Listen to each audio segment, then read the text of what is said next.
Can he harness the power of the mustache? Here's the pitch. Hit well out to deep left center field. Long run going back to the track, to the wall. This ball is out of here. Two-run homer. That, my friends, on a Wednesday afternoon, was the voice of Bryce Zimmerman, the voice of the Fort Myers Miracle, the voice of the Florida State League champs, Fort Myers Miracle, kicking it off with a little audio there. Seth, how you doing here this afternoon? I'm doing pretty good. I don't have to work this afternoon. I'm actually flying down to the Twin Cities tonight, and then out to San Francisco early tomorrow morning for about 4 days, I guess, for work. But so yeah, it's kind of nice to have an afternoon off, to be honest with you. And I mean, getting to talk Twins sounds like a good way to spend it. Yeah, absolutely. My circumstance is a little bit different. I should be working, but I had a 4-year-old with a temperature that was near 103 last night. So we're home today. He's come around and is currently playing some video games. So if you hear a 4-year-old, a whiny 4-year-old, that is definitely not me today. But yeah, good to hang out, good to talk some Twins after not being able to get it done last night. That voice that you heard, you were listening to live, I would assume, on Monday evening? I was definitely listening live to the game 4, and at least to the last 4 or 5 innings. I mean, first of all, Bryce does a tremendous job explaining what's going on, but secondly, I mean, it was just such a good game. It was 2-2 most of the game, and then, as you know, in the 11th inning, Jason Kanzler came through with that home run that you played the audio of, and then Zach Jones came on and, you know, pretty well shut the door with the 97, 98 mile an hour fastballs. Nick Birdie threw 2 innings, and he was hitting anywhere from 96 to 98, and you know, there was just some really exciting moments, and it was really fun to listen to. And at the end of the day, like you said, the Miracle won the first championship in their history, so that's pretty exciting. Yeah, now that group of guys, and you know, obviously teams change from year to year, groups of guys change, teams change from day to day in the minor leagues, but a lot of those guys from that team were together on the 2012 Elizabethton team that won the Appy League. So I did just a little bit of math this afternoon or this morning, and I determined that their winning percentage in a major league season would amount to 162. The 2012 E-Twins, 2013 Colonels, and 2014 Miracles. So a group that's had a lot of success as professional baseball players. Yeah, no question. I mean, like you said, a lot of these guys, Dalton Hicks was the guy that hit the grand slam in the Elizabethton game, championship game, and I think the 12th inning to win that championship. Adam Walker was on that team, and he hit the home run that, I think it was a 3-run homer that sent it to extra innings. I mean, a lot of these guys were on that team. A lot of these guys were on that Cedar Rapids team last year that really just won, I don't know, what did they win, 87 games or 86 games throughout their season too. So this is a group that not only is really talented, but they really seem to have come together as a team, as a cohesive unit, and it's kind of fun to see. Hopefully next year they'll be up in Double-A together along with some other of the top prospects, and you know, hopefully that winning can continue and that kind of continues up the ladder. Let's talk about a couple of guys on that team. I think if you looked at the lineup, Adam Walker's a name that sticks out for his power. I believe it was this year when he won their home run derby, right? Correct, in the Florida State League All-Star game. So he's pretty well known, but the knock on him is he doesn't take a lot of walks, strikes out a lot. At the end of the year, I think he started to walk a little bit. Moving forward, what's your prognosis on him? Well, I mean, clearly, you know, he's going to have to continue working more walks in and trying to cut down on the strikeouts. But when it comes down to it, you know, he made improvements this year to get to what he did. I mean, 24 home runs, like you said, all the RBIs. You know, if he can do that again next year, suddenly you're talking about a guy that's really exciting and hopefully can do that going forward. He's not a perfect prospect. That's why he's not, you know, in most top 10s for the Twins. But, I mean, he's certainly a guy that's still just 22. You know, he'll be 23 in Double-A next year. That's pretty exciting. Right, and he does not need to be added to the 40-man, so the Twins will get another year to evaluate him. Do you think there's a chance that he's invited to spring training? I think there's a chance. Obviously, that depends a lot on who they bring in the off season, and whether or not he'll actually get an opportunity to showcase, his play. There's a chance. Obviously, I think Buxton will be there. There's the crowd that's out there right now.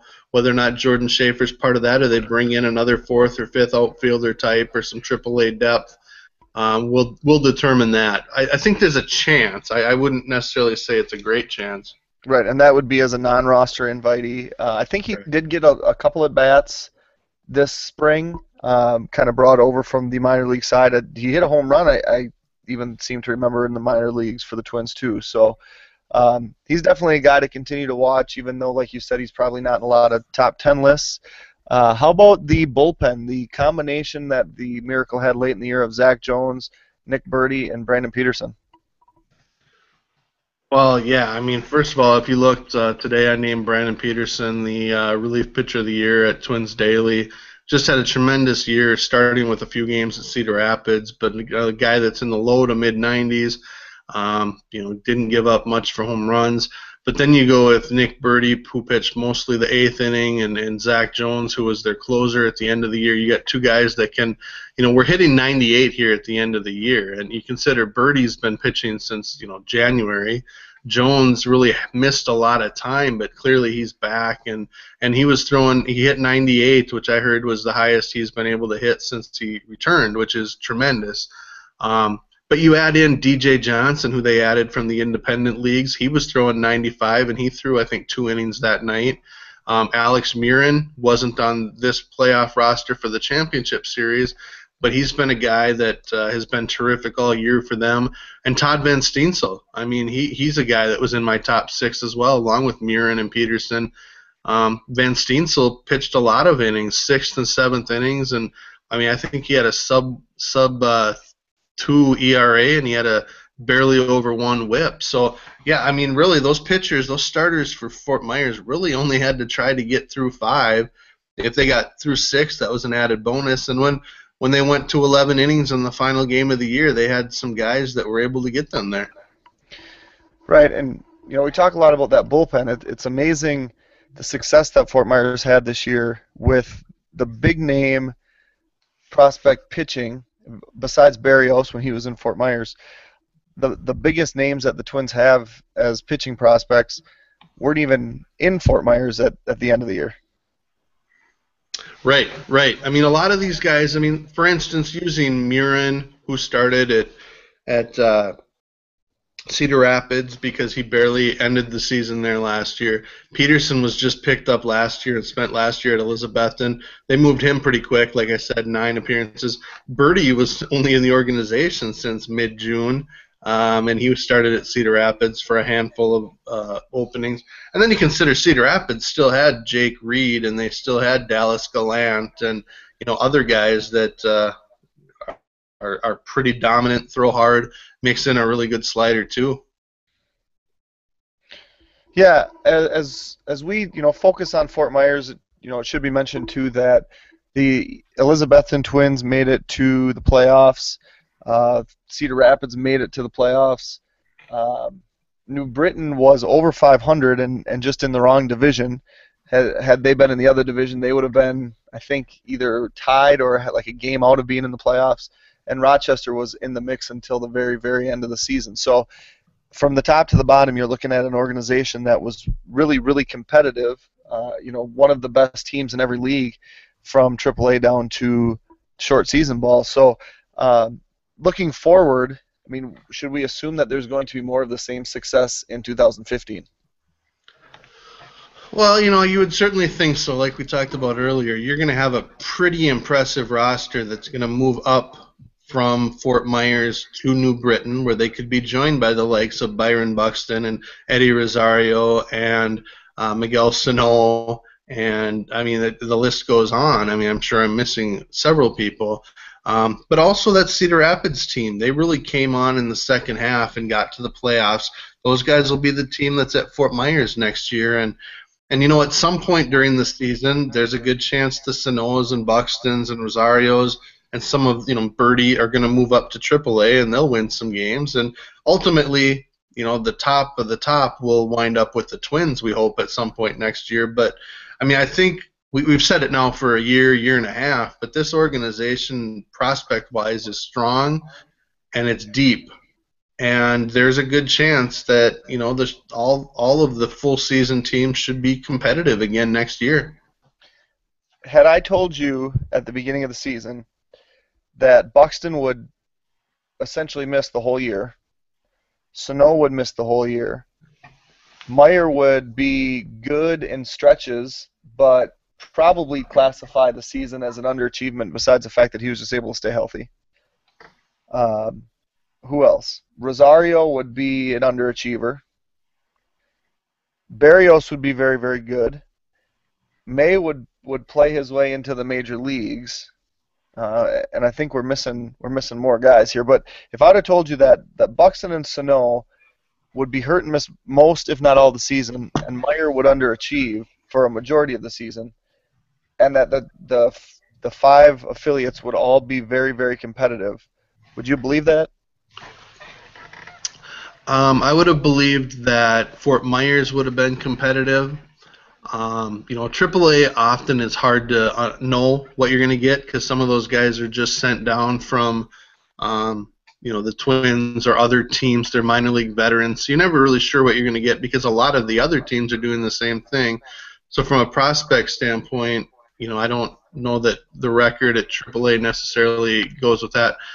I wouldn't have expected New Britain to do well, but I also think that, like we said before, we felt that this was a pretty deep organization, even beyond the top 3. So I think we would have expected Fort Myers to do pretty well, and maybe Cedar Rapids to do all right. I would have thought New Britain probably would have done better early in the season, but some of that was the players they were missing. Right. As we progress here through the organization, we talked a lot about how strong Fort Myers was in the bullpen, and really how, you even mentioned some guys for Cedar Rapids. Talk a little bit about the Minnesota Twins and their bullpen and the struggles they've had recently. Well, yeah, it's been no question. I mean, they went from being a really good bullpen in the first half of the season to either wearing down or showing their true colors. And I know that's a discussion topic at Twins Daily, and it really with all of Twins fandom, because Casey Fiend's kind of hit a wall here over the last couple of weeks. Even Brian Dunsing, who was tremendous through July, probably putting up his best numbers, hasn't been quite as sharp the last month. And you are also getting a couple of guys that are just in their debuts, or a guy like Lester Oliveros just coming back from missing almost 2 years in the big leagues. You're going to expect some of that. But I guess that's the question that's there, and I'd turn it around to you too. Are they just tiring, do you think? Or has it been a matter of overuse? Or in some cases, are they just not that good?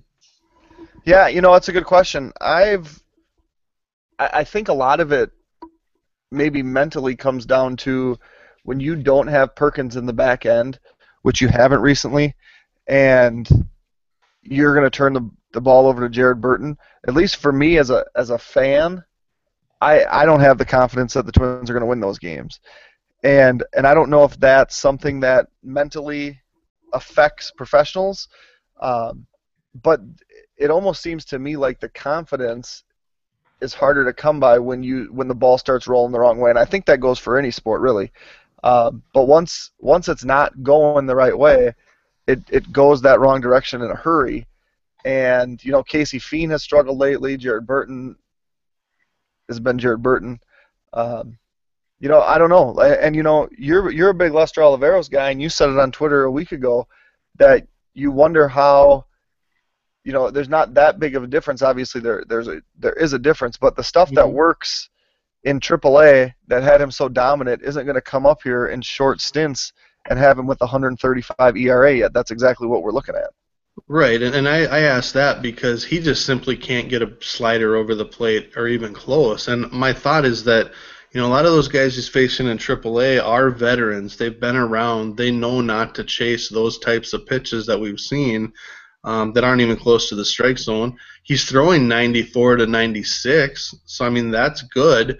But AAA hitters can hit that if that's all you got and you don't have a breaking pitch. So clearly he's just maybe he's overthrowing, maybe it's something. But the pitcher we're seeing in Oliveros through 2 outings can't be the guy that was pitching at Rochester earlier in the season.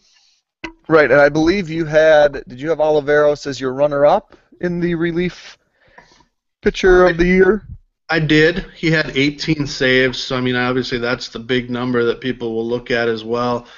He had I think I'd have to look at it here real quick, but I mean, not only was his ERA really good, his strikeouts were high, and he kept getting stronger over the course of the season. He really ended strong through August, pitching, by far his best month. He had like 31 strikeouts in 19 or 20 innings. I mean, he was pitching great. Yeah, do you want to talk about the series that you've kind of started there on Twins Daily? Sure, why don't I do that? Let's start with the relief pitchers. That's the one that went up there today. And, I know I get a lot of grief because I include guys that some people don't consider the top prospects, but these are the guys that have been doing it all year. I did go with Brandon Peterson. He is a Burnsville, Minnesota native, went to high school here. Twins drafted him just last year out of Wichita State. He was 2-1 with 4 saves and a 1.56 ERA with a 0.97 WHIP. In 57.2 innings, he had just 37 hits allowed, 19 walks, and 84 strikeouts, which was about 13, just over 13 per 9 innings. So he had just a tremendous year. Lester Oliveros, again, 1.08 WHIP, 1.64 ERA, 88 strikeouts in 65 innings. Todd Van Steensel, I had at number 3. He had 9 saves, a 1.39 ERA, 1.06 WHIP, 58 innings, 71 strikeouts. A.J. Ochter was on there, 78 innings, 80 strikeouts with a 2.17 ERA, a 0.92 WHIP. Where, the confusion is that I put Jake Reed in there at number 5, despite the fact that he only joined the organization in mid-June. And typically those guys, it's pretty tough for them to make the top 6 because generally their innings are going to be half of what the guys who have been doing it all year. But when you have a 0.29 ERA and a 0.45 WHIP to go with 33 walks to 39 strikeouts, you're going to get recognized and you're going to get noticed.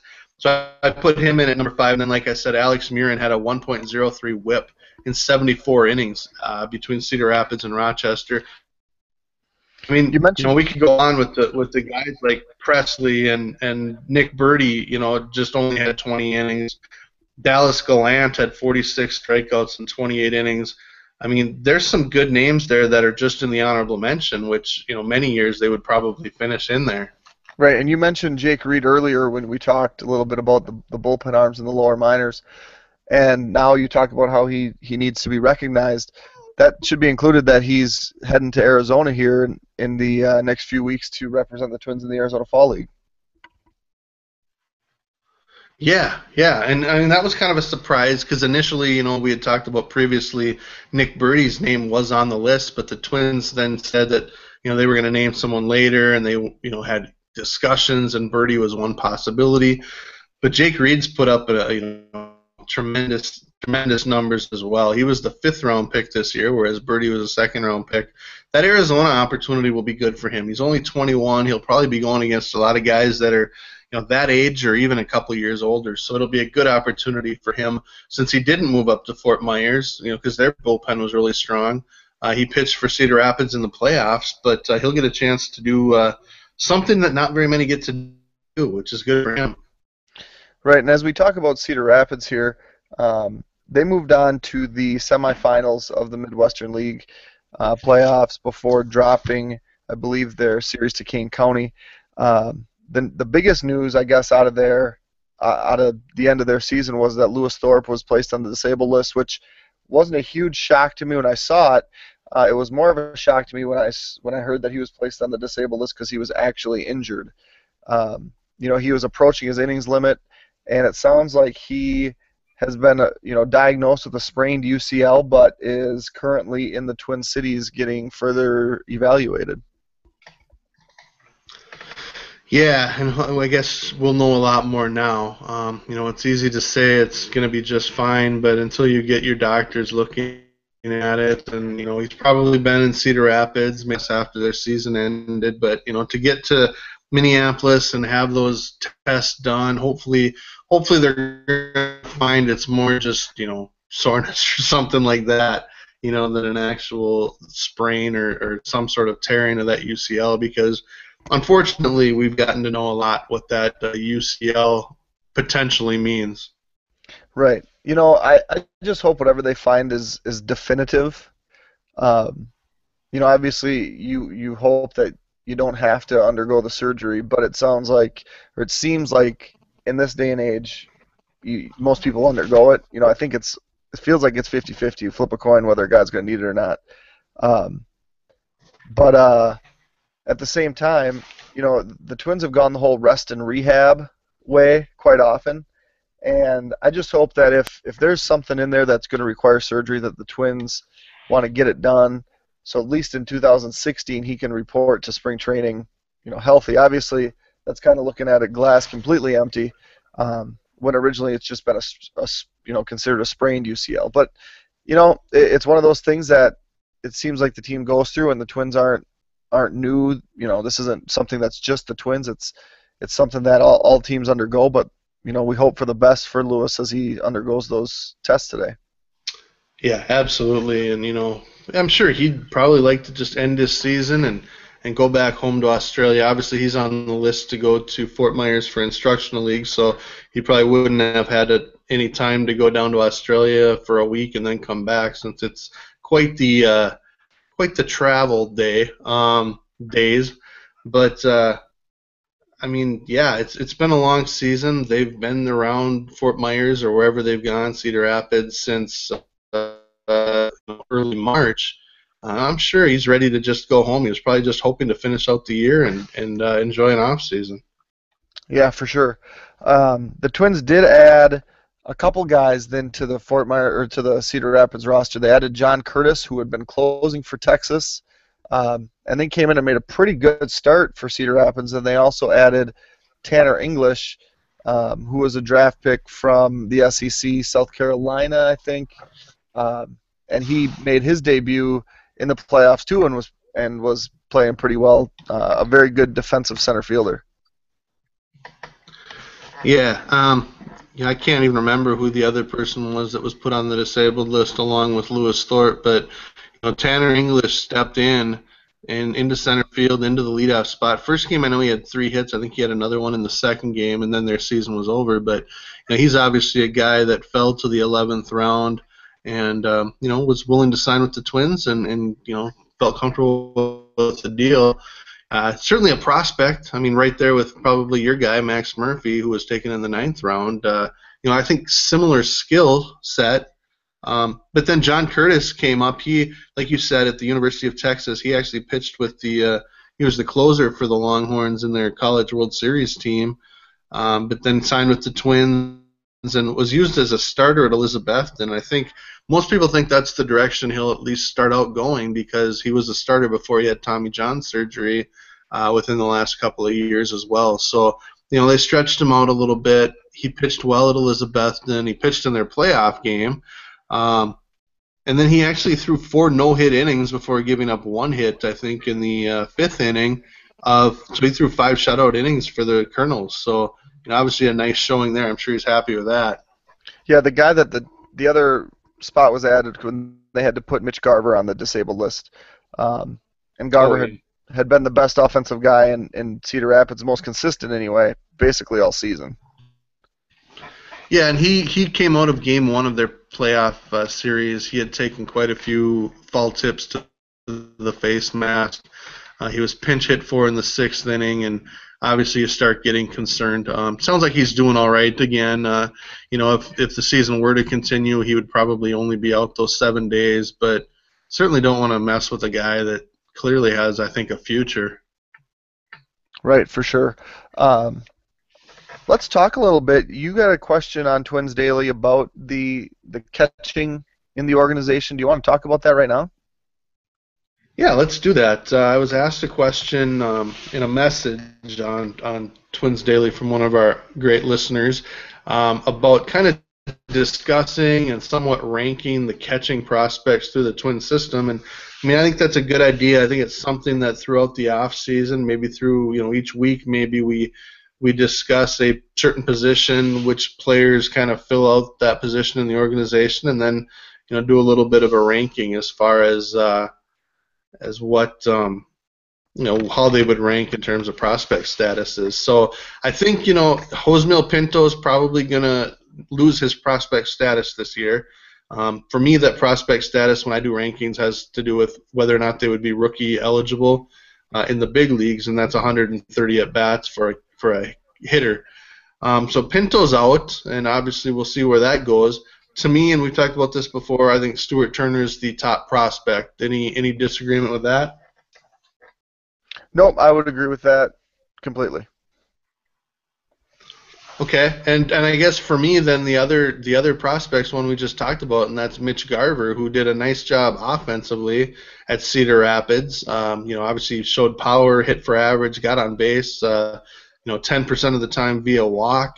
But also defensively, he did a good job throwing out a lot of would-be base runners. So, I mean, I think if there's a hitter in the organization that's really improved his stock a lot, I think Mitch Garver's right there. Yeah, I would put Garver solidly at number 2 behind Turner. I think that the difference is Turner is much more advanced defensively, struggled with the bat in high A early this year, but really came on later in the season. And Garver was really the opposite of that. He's a guy that had really a very successful year all season with the bat, but is making improvements defensively. So as you project the catching position after Kurt Suzuki, these two guys are probably 1A and 1B, one being the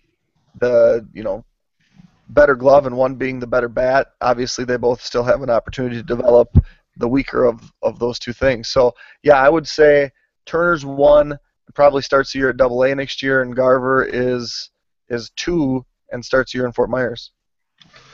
Yeah, I would agree. And I think over time, if that continues, the interesting thing, of course, from a quote-unquote prospect situation, Turner was a 3rd-round pick, Garver was a 9th-round pick.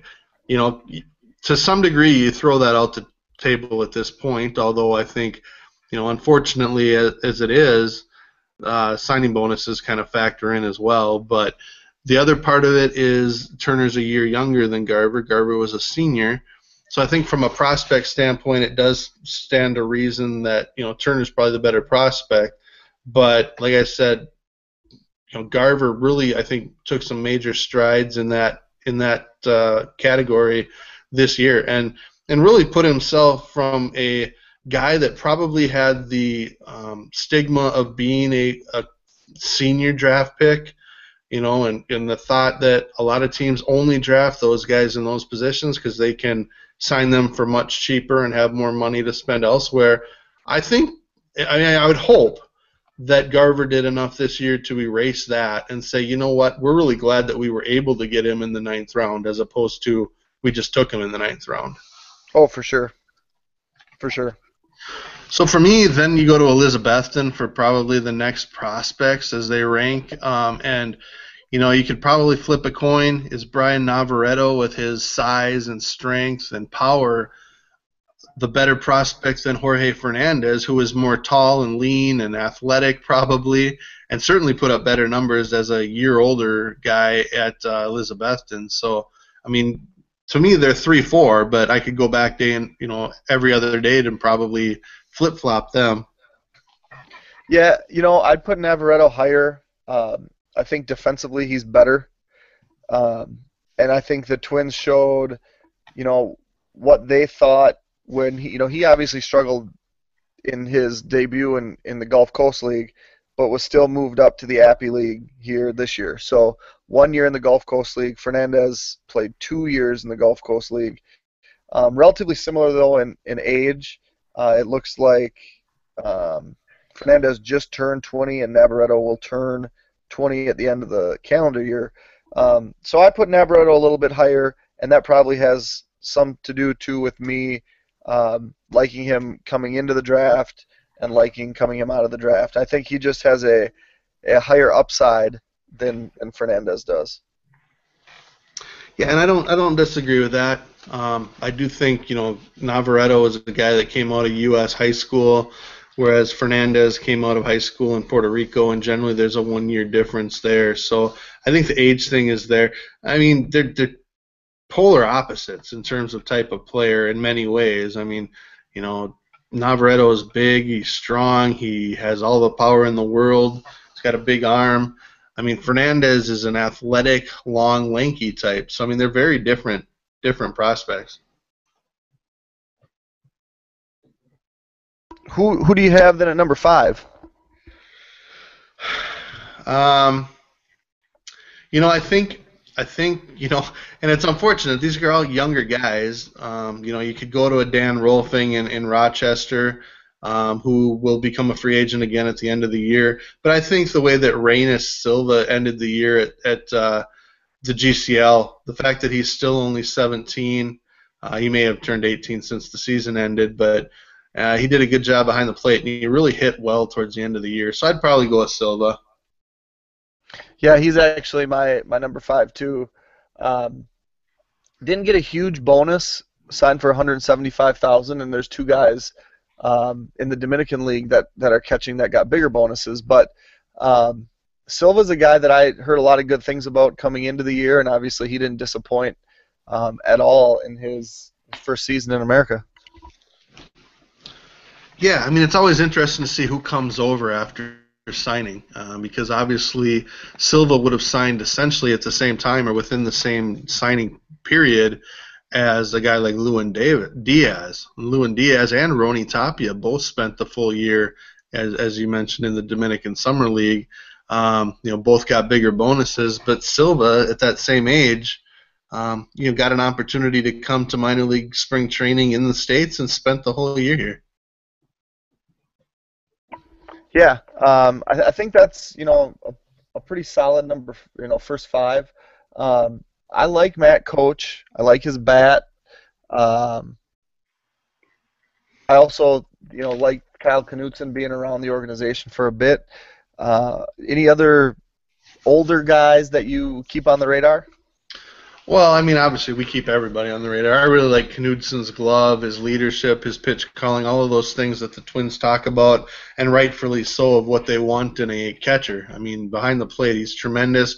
Had a disappointing year, I'm sure, if you asked him with the bat, compared to last year where he hit almost 300.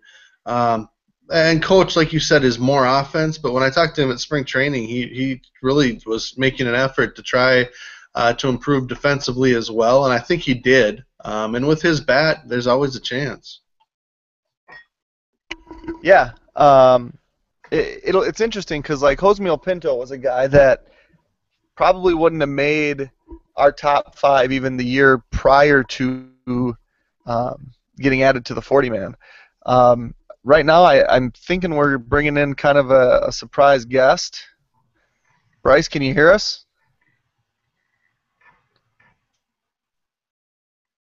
Because we can't hear you unless I can't. I can't either. We hope to have the voice of the miracle, Bryce Zimmerman, on with us here this afternoon. He is in the call with us, but maybe his voice is just gone from all the celebratory calls. So we're going to keep working on that, and we're going to continue talking about our favorite organization. Bryce. Hello. Hey, how you doing? Hey, how's it going? Bryce Zimmerman, ladies and gentlemen. Finally. Bryce, you didn't think you'd be getting in for all of this when we tried to get you on here a half an hour ago, huh? No, I had to learn a whole lot about Google and Google Plus and Google Hangouts, so now I'm well versed and I have no excuses. Perfect. If you had a picture, if there was a picture of you, it would be a little bit easier because then we would know who we're looking for. Oh yeah, I haven't really updated my profile. I think I have 5 friends now, including you 2 guys. That's fantastic. So Glad that's to be in that circle. almost double. Yeah, I have a lot more friends now on Google Plus. I'm excited. All right, Hey, Bryce. so that bus ride home on the other night had to be a lot more fun the next morning than it would have been if you would had to play another game. Yeah, I think everybody was really excited to, obviously go ahead and get the victory in game number 4 and not have to go to a decisive game number 5. But I mean, certainly was quite a celebration afterwards, and it was a 4-hour bus ride, but it made it a lot shorter and a lot sweeter, having just won the first ever Florida State League championship in Miracle history. Bryce, do you think the players kind of understood that? Obviously they're playing for themselves and their teammates and the coach. Did they understand that they were doing something that no other Miracle team had done, including some pretty good teams in the past? I don't know that it really settled on to the guys until it started being talked about as we were into the championship series and into the last couple of days. And every now and again, a couple of guys would come up to me and be like, when's the last time the team won it? And I'd say never, and not since moving over here in 1992. And they didn't really put any extra pressure on themselves. They were just kind of like, oh, cool, we'll try to be the first. It was a very relaxed atmosphere going to the ballpark every day, but. I don't think any of them thought about it like we want to be the first Miracle team to go ahead and win the championship, but I do think it meant something special to them to win it with a team that didn't have a whole lot of turnover in the position players, so a lot of these guys had played with each other the last couple of seasons as well as throughout the course of 2014, and then some other guys that were a part of the team last year that they only scored 1 run in 19 innings in the playoffs against the Charlotte Stone Crabs. So there's some extra meaning for those guys, whether it's in a Miracle jersey or not. I got to ask this because Zach Jones worked the last inning, got the save this year. He was the one that was literally on the mound and threw, I don't know, was it a wild pitch or was it a wild pitch that set up the winning run when they lost in the playoffs a year ago? And after everything he's been through this year, from the surgery to correct the aneurysm to the blood clots to all of the rehab, I got to imagine for him that felt pretty good. I think it validates for Zach, his season last year, which kind of got lost in the shuffle. I mean, he had a fantastic season, but then at the tail end, he kind of gave up some runs, and his fastball lost a little velo, and we found out later why. A pretty serious injury in the offseason. And then he had to put in all that work, miss almost the entire 2014 season, only to finally make it to Fort Myers for 5 games during the regular year. And for him to go out there and do what he did in the post, he didn't allow a run in the regular season or 1 run in the postseason that came in the Bradenton series. So 1 run in 7 appearances, and the extra validation for him to come through, in a clutch situation, to be 100% in the process. And this is a guy that was a shooting star, a 4th-round pick, 2012. The way he started off 2013, it looked like he might be in the majors this year if he doesn't have an injury. But, he had a setback, and, the mark of a great player and a guy that is a professional all the way around, for him to really put himself in a position to get back on the map after a rough season, with a marquee save. I mean, that's big for him going into the offseason and getting ready for next year and, maybe a bid at the Twins bullpen at some time in 2015. That's the voice of Bryce Zimmerman with the Fort Myers Miracle. Be sure to go to Miracle Baseball on Twitter. Check out the audio and video that he just posted on the Miracles Facebook page. If you listen to their games, you hear his voice and hear the Miracle Baseball tweet commercial, which is awesome. So be sure to follow all of that. We've been talking about the Miracle quite a bit this show, and one of those topics was the bullpen. Obviously, Zach Jones at the end of that. But, you added Nick Birdie late. You had a DJ Johnson late, who I heard you say was throwing 95 at times the other night. Todd Van Steensel came up about 2/3 of the way through the season and was terrific. Alex Mirren came up at one point and had a really good year. I mean, I could go on and on. Steven Groover was kind of back and forth from the bullpen over to the starting rotation. I mean, that bullpen is a topic that I think we covered a little bit, but we're not there. So tell us a little bit what it was like. I mean, the starters pretty much had to get through 5. Yeah, it was an absolute weapon for Doug Minkiewicz, especially when you can factor in a couple of right-handers like Jones and Birdie Just a couple of comments on Nick Birdie and his ability to throw the baseball. Look, it's 95, 96, 97, 98, 99 consistently with movement. When you can do that in this league, in any league, you're going to get outs. And then he has very good command of his slider, which was coming in 87, 88 the other day in Daytona. And he throws a changeup, too, that we haven't seen a whole lot of. I can maybe count on one hand how many times he's thrown the changeup since he's been with Fort Myers. So you have the back end covered. You have 8 and 9, or just 9, depending on how the flow of the game goes. And I think that trickles through all the way down the rest of the bullpen, and guys can start to settle into roles. DJ Johnson, in his time with Traverse City, he was a closer for the Beach Bums. He comes to Fort Myers, and I think his first appearance was in either the 6th or 7th inning, so it was a completely different role for him. He later got on to the 7th, 8th, and a couple times got the opportunity in the 9th inning or to get the final 3 outs. But you have a lot of power in the bullpen. Tyler Jones had a great first half. He scuffled a little bit in the second half, but another guy that can throw 96, 97. Johnson was throwing an 87-mile-per-hour slider to go with his 95 heat. He had dipped down to 91, 92 regular week and looked a lot better. And, Johnson, another guy with redemption, because he gave up the 3-run homer in game number 3 to Daytona to a tough little hitter, Wilson Contreras. And he had the bounce-back ability, the same as Zach Jones did from a year earlier. So, it was a resilient bullpen.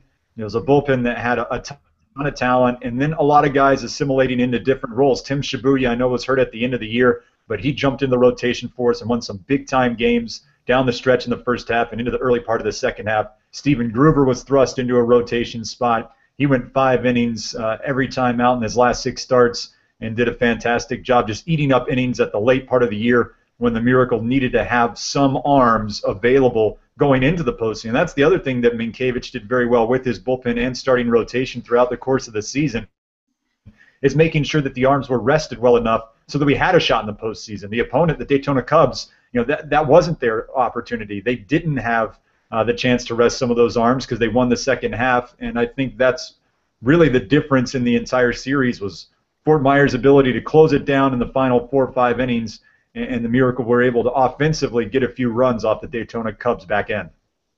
Hey, Jeremy, I'll let you ask a question or two. I feel like I'm hogging the conversation.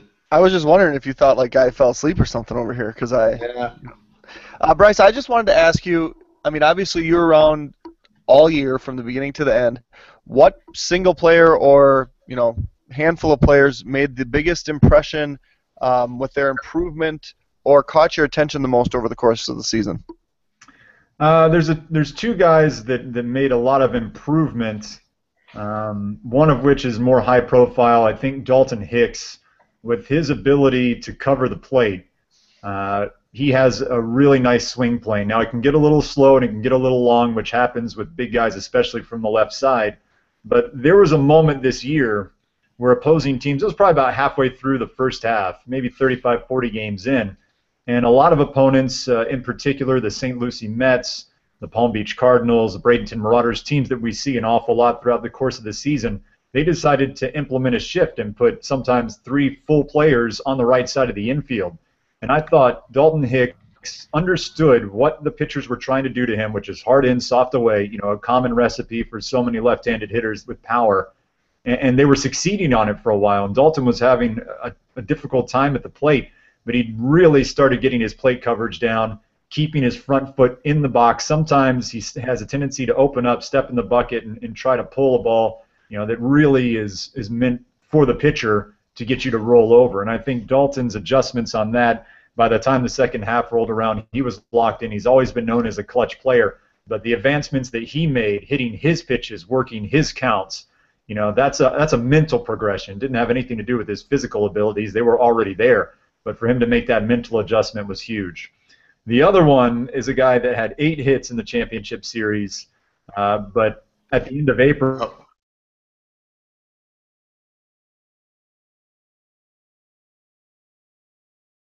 contemplated retirement during the course of the season, and Doug Minkiewicz talked him out of it and said, we need you, we're going to need you. And he played just about every position. He started off as the 3rd catcher. He was our center fielder during the first half championship run when we went down the stretch for the final 15, 16 games, and was relatively good after Buxton had gone on the DL. We didn't have anybody else available, so they threw Grimes out there, and he was solid. And then he comes in the second half, and we need him down the stretch at second base when Levi Michael goes up to Double-A at the beginning of August.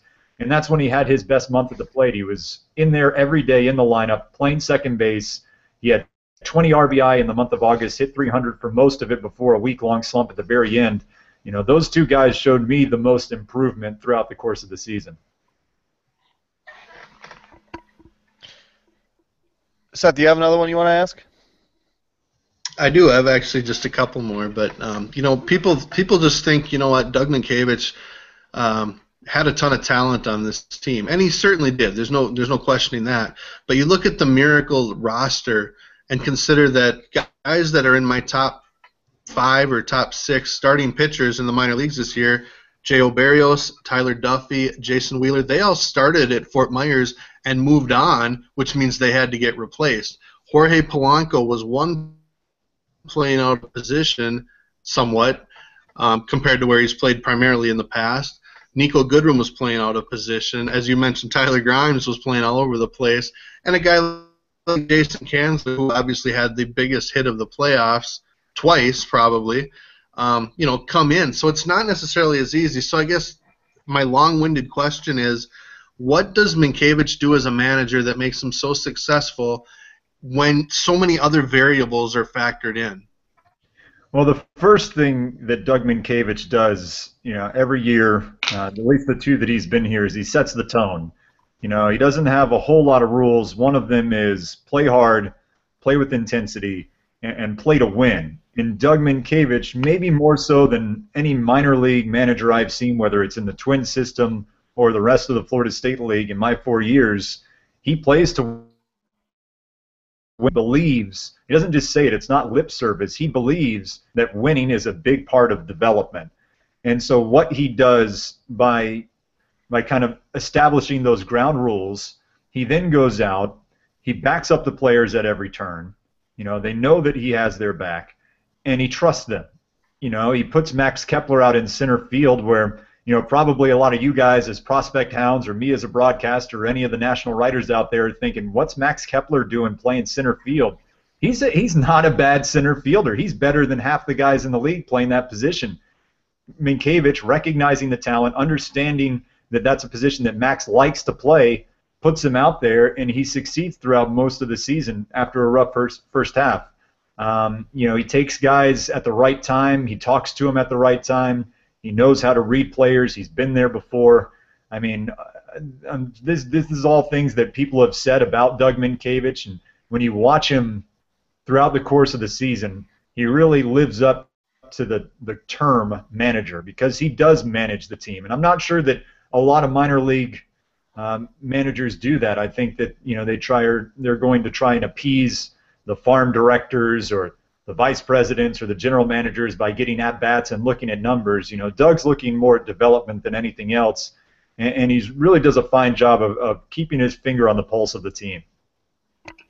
Can I ask a kind of a follow-up to the Doug Minkiewicz talk? Absolutely. You and Parker Hageman had a Twitter discussion this morning that I was kind of looking at a little bit, and Parker had pointed out how the guys from low A to high A, they've been asked to bunt less, asked to steal more.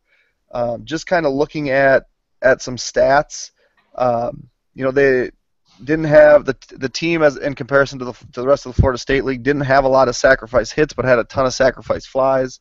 And then the pitching staff led the league in complete games, while doing it kind of the Twins way and not walking anybody, but also not striking out a whole lot of guys. So as Minkiewicz as a manager, does his set of tools that he brings as a manager, does that translate to something that'll work in the major leagues, in your opinion? Yeah, well, I think it's a fairly simple approach, and it's about being aggressive, whether it's on the mound. You know, you take a young guy like Jose Barrios, who when he was here was working with Gary Lucas, and they had an excellent relationship. And one of the things that turned Jose into a dominant pitcher was his, you know, and that's what trickled down all the way throughout the entire pitching staff. That's really been the case the last couple of years. You know, the Miracle had the least amount of walks last year in franchise history under Ivan Arteaga. And that was kind of his philosophy. Doug has the same idea, like go after guys, put them on their back heels. And that's whether it's at the plate, hitting your pitches, waiting for your counts, and putting the pitcher in an uncomfortable spot, or whether it's on the bases. This team stole a lot of bases compared to 2012, 2011. But aside from Nico Goodrum, Adderling Mejia, they didn't really have a lot of great base stealers. But they were aggressive at the right time, running on good counts. And I think that's all baseball knowledge that Doug helps impart on the team. But he tries to let them see it for themselves. It's not it's not something where he holds a meeting and says, all right, we're going to play baseball like this and we're going to steal as many bases as we can. And he never really looks at the numbers. He doesn't care about hits, errors at the end of the game. A few games that I've had to do official scoring, and I go down and give him the box score. I say, is there anything you want changed? How's it all look? Or, do you have any questions about it? And he's like, nope, good, everything's fine. He doesn't look at the numbers too much. He looks at the play on the field, the demeanor of the team, and that simple philosophy of being aggressive and putting the pressure on the opponents, that plays anywhere, whether it's Little League baseball all the way up through the major leagues. Again, that's the voice of Bryce Zimmerman, the Fort Myers Miracle voice, and obviously just does a ton with the Miracle. His season's probably over now with a Florida State League championship. We're going to let him go here, but Bryce, what are the things now that keep you busy through the entire offseason right up until spring training starts? Well, don't get me wrong, Seth. We're going to milk this championship as much as we possibly can. First one in 22 years, so hopefully we'll have some other stuff coming out about that, and try to stay relevant as long as baseball is still being played. We'll also kind of keep up with some of the Miracle guys who are on the roster right now. Of course, Kenys Vargas is a constant retweet with the fantastic job that he's done, and I want to give my best to Kenny. He's one of my favorite people that we've ever had around here. A smile on his face all the time, which I'm sure you guys in Minnesota and Twins country are figuring out. But yeah, we'll stay busy, and we'll get set up for spring training. Obviously, a lot going on with the 2015 renovation phase 2 at Hammond Stadium. We'll be sending out some pictures as that rolls along, and it's already coming together. I can't believe how much they've done. It feels like we were just there for our last game on July 31st, and now here it is 6 weeks later, and the stadium's already looking completely different. So, that's probably the two focal points we'll have, and try to get this championship, out there to the masses until we can't say it any longer. We're 2014 Florida State League champs. It's a good thing to have to say. Say, Bryce, are you in your offices, or are you down at the minor league complex yet while they're doing the renovations? Yeah, actually, right now I'm on the second floor of the Twins Academy. Each room is modeled after a former Twins player, and this is number 3, so it's Harmon Killebrew. Very nice. Very cool. All right, Bryce, thanks so much for joining us. Obviously, I've listened to you quite a bit throughout the year. I think Twins fans and minor league fans are pretty lucky because Josh Wetzel in Rochester and Jeff Dooley in New Britain and Bryce at Fort Myers and Morgan Hawk in Cedar Rapids all do just a tremendous job and really support their teams and the Twins organization. And I had a chance to meet Bryce last spring, and I'm really hoping to get to do that again next spring. But thanks for coming on, even if it was a little bit of work. Hopefully we can do it a couple of times through the off season. Anytime, guys. You just let me know. All right. Thanks, Bryce. All right, thank you. That was a lot of fun. Yeah, it was. And, it did take a little work to get him on here. And, we don't want to go too much longer, but, we'll probably, do a couple of questions. But, again, follow Bryce at Zim, Z-I-M Miracle, at Zim Miracle. They have a really good website, miraclebaseball.com. You can find their Twitter page, their Facebook page. They're really active, and Bryce, I think, is in charge of most of that. So, take a second and follow some of those things and enjoy. Let them enjoy it, and we'll enjoy it. That Florida State League championship. Yeah, and Bryce is one of those guys too that interacts with a lot of fans on Twitter. So if there's questions that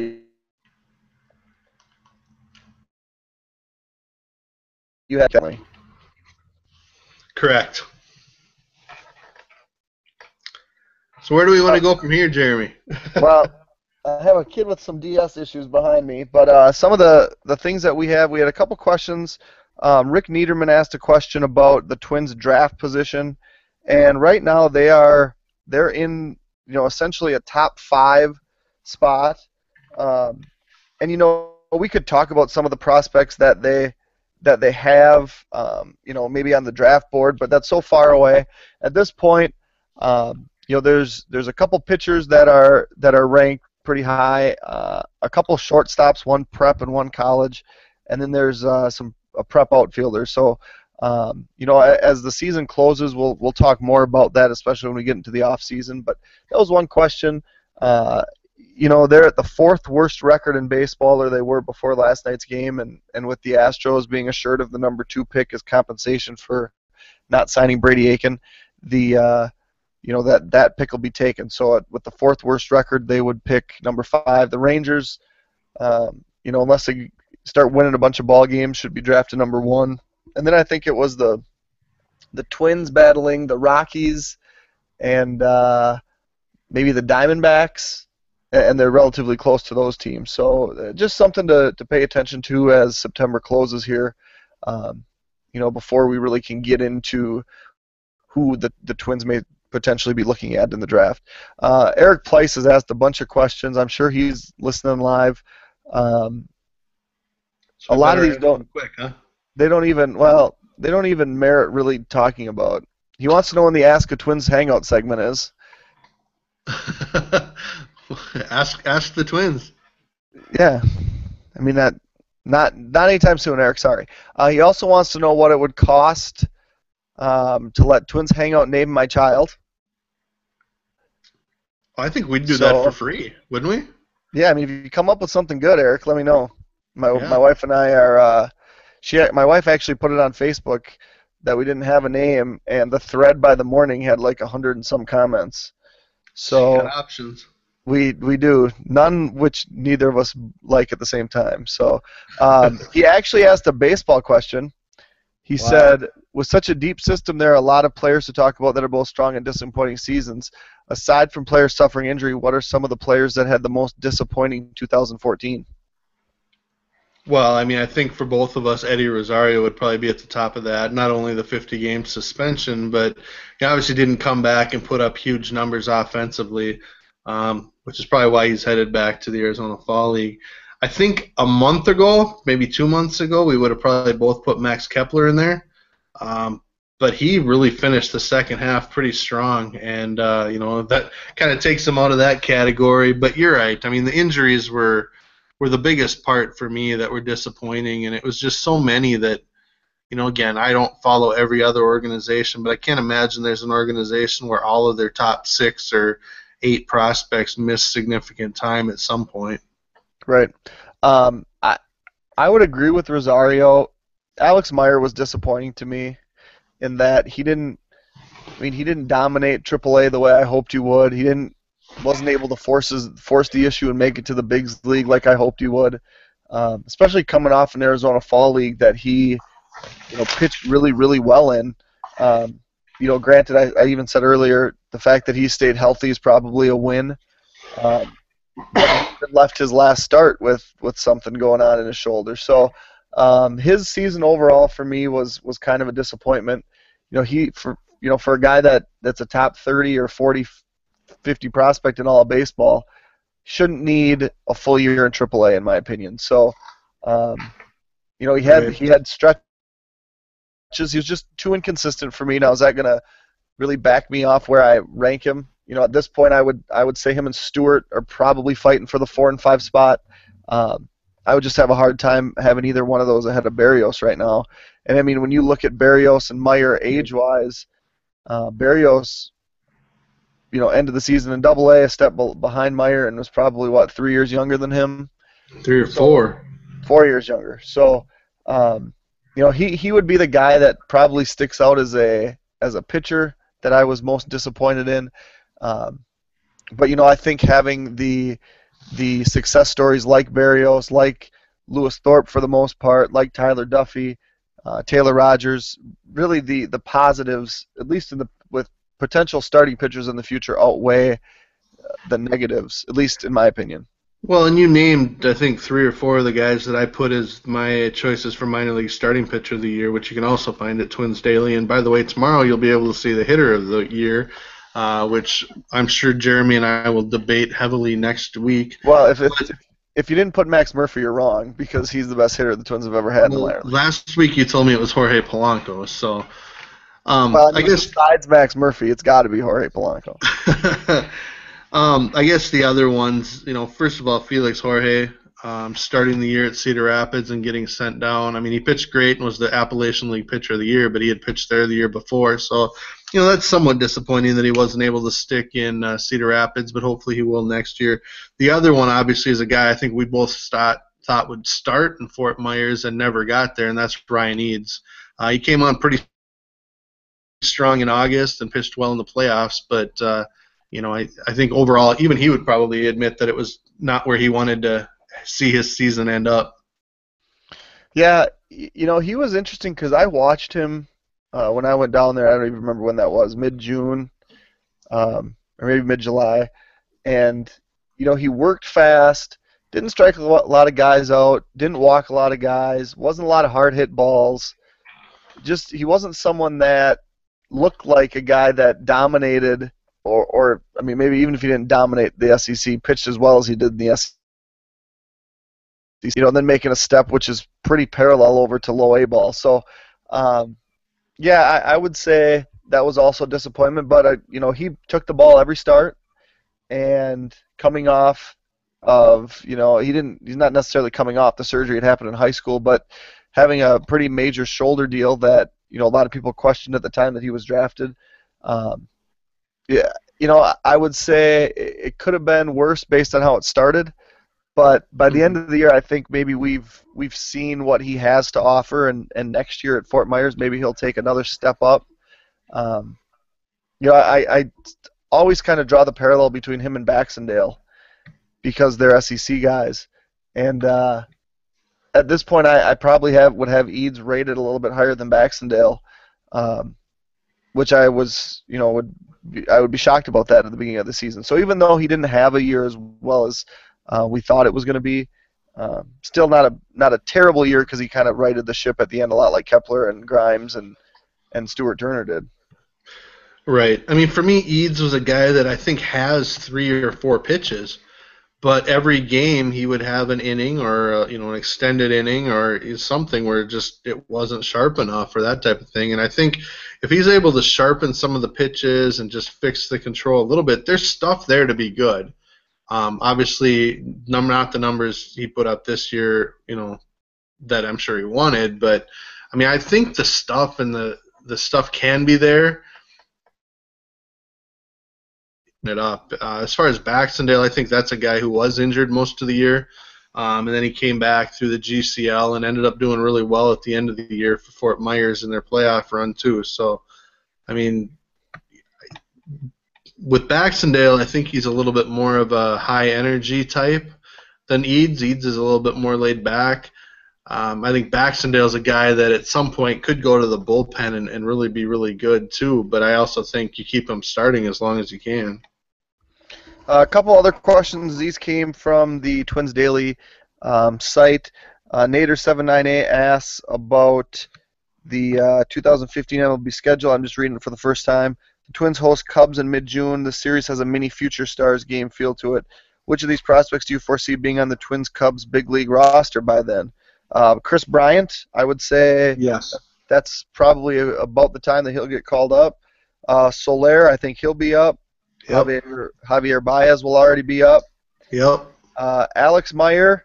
Yep. I would hope so. Byron Buxton. Nope. Probably not. Miguel Sano. Possibly. And then asked about maybe Addison Russell and Jose Barrios as long shots. I would say doubtful on Russell, and my prediction on Barrios will remain the 4th of July. So it'll be right after that. Yes. And then he also, this is asked by Lightfoot789, consider the talent New Britain will start with in 2015 if all reach their potential. What would your lineup in Minnesota be come 2017? That would be a question that we would probably need a little bit more time to answer.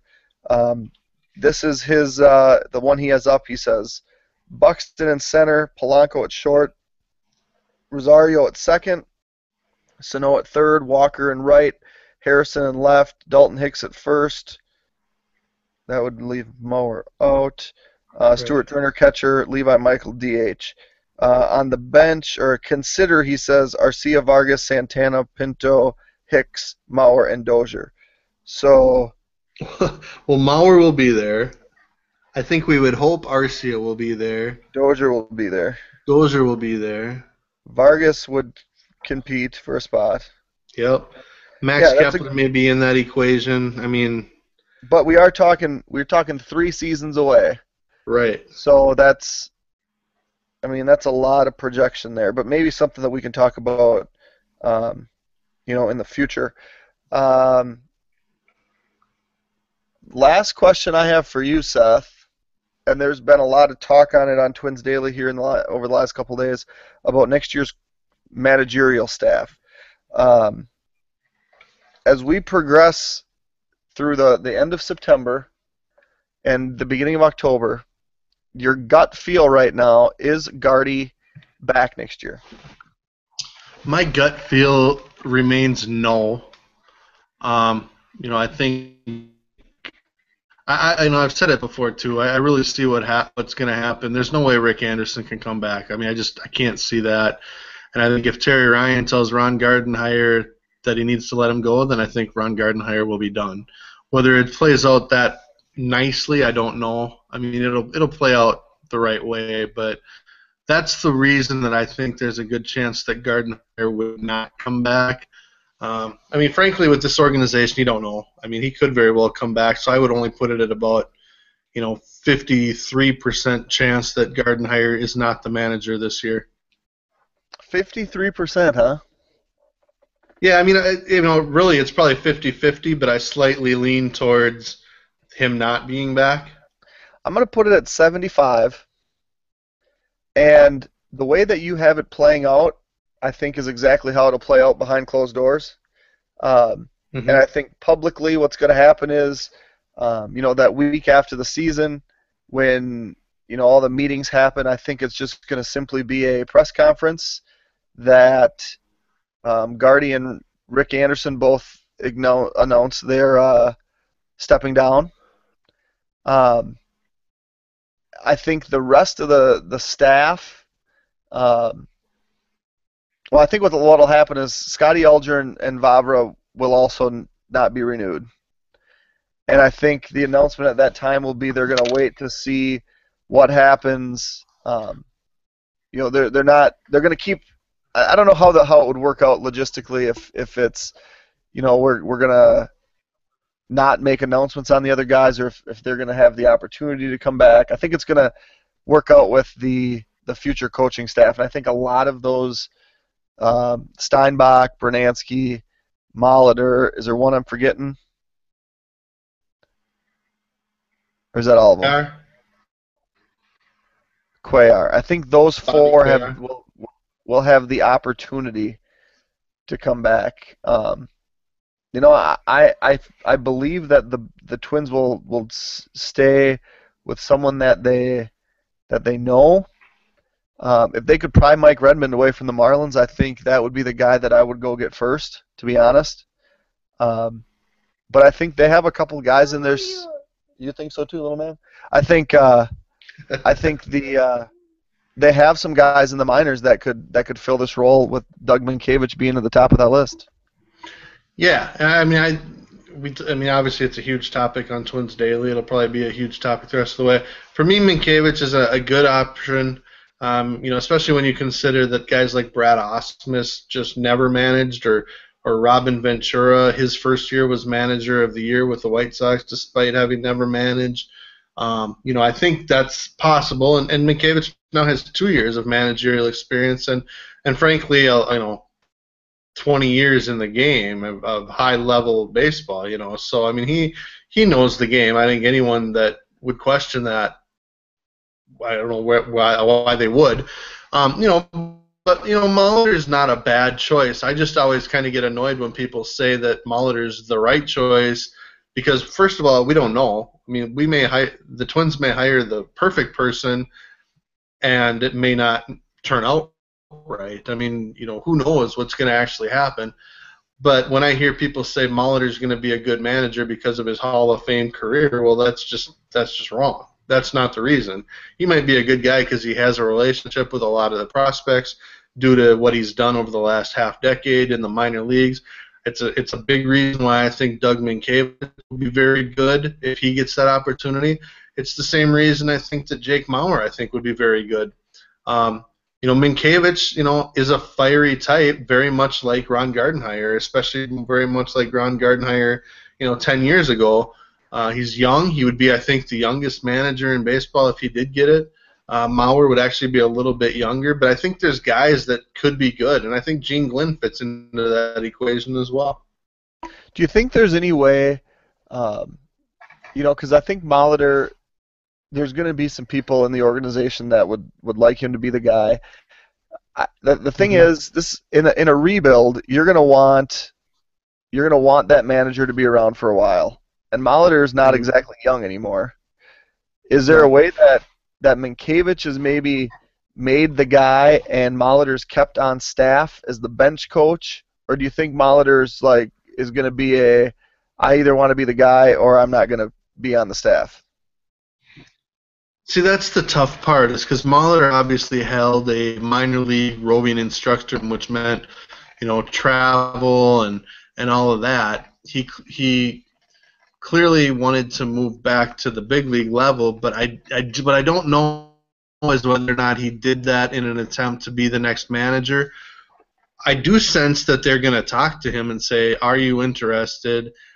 But secondly, if we had, Minkiewicz or Mauer or Glynn or whoever it is, would you stick around? Because I don't think they want to lose him, and I don't think he wants to go anywhere. So, there's kind of a situation there that hopefully plays out well, because I do think Molitor's got a good relationship with all those guys that will be coming up, and I think that, in my opinion, is going to be important to going to that next step. The other thing they could do is have Molitor kind of do it on a 2-year basis, have Minkiewicz be the third base coach, or even have Minkiewicz. Someone on Twins Daily had a great idea. Have Minkiewicz move up to Double-A next year and continue to work with these guys. Have Molitor on kind of a 2-year. This is what we're going to do for 2 years, and then groom Minkiewicz for that job. You could do it many ways. That's not likely, because that's just not how teams think, and it's really not how they should think. So, they're gonna. It'll be really interesting to see how that all plays out. Yeah, absolutely. Let's call it an afternoon. We'll be back rolling next Tuesday night if all things go as hoped and planned. But I think this managerial discussion will continue probably for the next couple weeks. Not that we're going to get any definitive answers, but I think it's definitely going to be the number one thing that we're talking about as soon as the 162nd game is completed. Yeah, remember last year it was the day after the season ended. They got back, and within a day they had announced that Gardenhire would be back to a new 2-year contract. So I would expect that we'll know definitively whether or not Gardenhire will be back as the manager within 2 days of the end of the season. And then if he's back, what coaching changes do or don't happen. But if he's not back, wow, let the discussions begin. Yeah, that'll be an interesting discussion, because it hasn't happened for quite some time. It hasn't happened very often in the Twins' history. We're going to call it an afternoon. Thanks for listening or downloading. Thanks to Bryce Zimmerman for jumping on with us for a segment there in the middle. So enjoy your hump day, and we will see you next Tuesday night. Thanks for hanging out.